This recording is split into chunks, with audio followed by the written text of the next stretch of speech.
Diverticulitis নামটায় হয়তো অনেকেই সেটা বোঝা সম্ভব না যে কোথায় সমস্যা বা কিসের সমস্যা।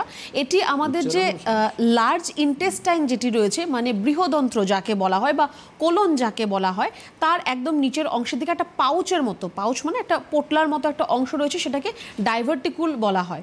এবার তার মধ্যে যদি ইনফ্লামেশন হয়ে যায়, মানে যদি ফুলে যায়, এবার কি করে সেটা ফুলবে? হয় তার মধ্যে আপনার পাস ফর্মেশন হবে বা কোনো ভাইরাল ব্যাকটেরিয়াল ইনফেকশনের জন্য সেখানে আপনার ইনফেকশন থেকে সোয়েলিং হয়ে যেতে পারে, ফুলে যেতে পারে, সেটাকে ডাইভার্টিকুলাইটিস বলা হয়। এবার এটি একটি নিজস্ব কোনো ডিজিজ নয়, এটি একটি ডিজিজ কন্ডিশন। কারণ আপনার একটি অর্গান, লার্জ ইন্টেস্টাইন বা বৃহদন্ত্র, তার মধ্যে আপনার একটা পার্টিকুলার অংশে নিচের ভাগটার দিকে আপনার একটুখানি ইনফ্লামেশন হয়ে যাচ্ছে, ফুলে যাচ্ছে।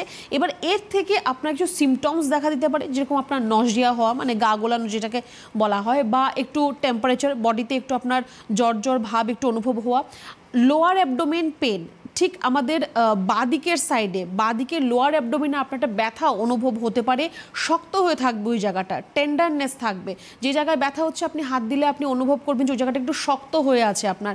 তার সাথে আপনার রিকারেন্ট ডায়রিয়া, যে বারে বারে আপনার পেট খারাপের সমস্যা হচ্ছে, এগুলো কিন্তু আপনার মধ্যে আসতে পারে। বেসিক্যালি আফটার এজ 50 এই সমস্যাগুলো দেখা দেয়, কারণ এটা যেহেতু একটা ডিজিজ কন্ডিশন আপনার অর্গানের, তো আস্তে আস্তে যখন বয়স বাড়তে থাকে প্রত্যেকটা অর্গানেরই ফ্লেক্সিবিলিটি বা কর্মক্ষমতা আস্তে আস্তে কমতে থাকে। তো এই যে ডাইভার্টিকুলাইটিস মানে এই যে পাউচটা উৎপন্ন হওয়া বা সেটার মধ্যে ফ্লুইড ইনফ্লামেশন হওয়া, সেটাও কিন্তু আপনার যখন আস্তে আস্তে বয়স বাড়বে তখনই কিন্তু বেশিরভাগ ক্ষেত্রে এই সমস্যাগুলো দেখা দিয়ে থাকে।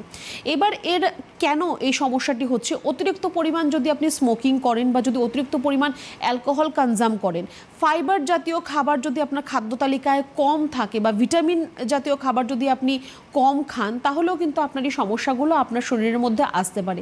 এবার আপনি ভিটামিনের কোনো সাপ্লিমেন্ট নিচ্ছেন বা ফাইবারের সাপ্লিমেন্ট নিচ্ছেন, সাপ্লিমেন্ট কিন্তু ওই জায়গাটাকে পরিপূর্ণ কোনোদিনও করতে পারবে না, যার জন্য আমরা সবসময় বলি সাপ্লিমেন্টের দিকে যাবেন না। যেগুলো আপনার ন্যাচারাল সোর্স রয়েছে সেখান থেকে আপনি ফাইবার, ভিটামিন, মিনারেলস যেটাই আপনার প্রয়োজন সেটাকে ইনটেক করুন।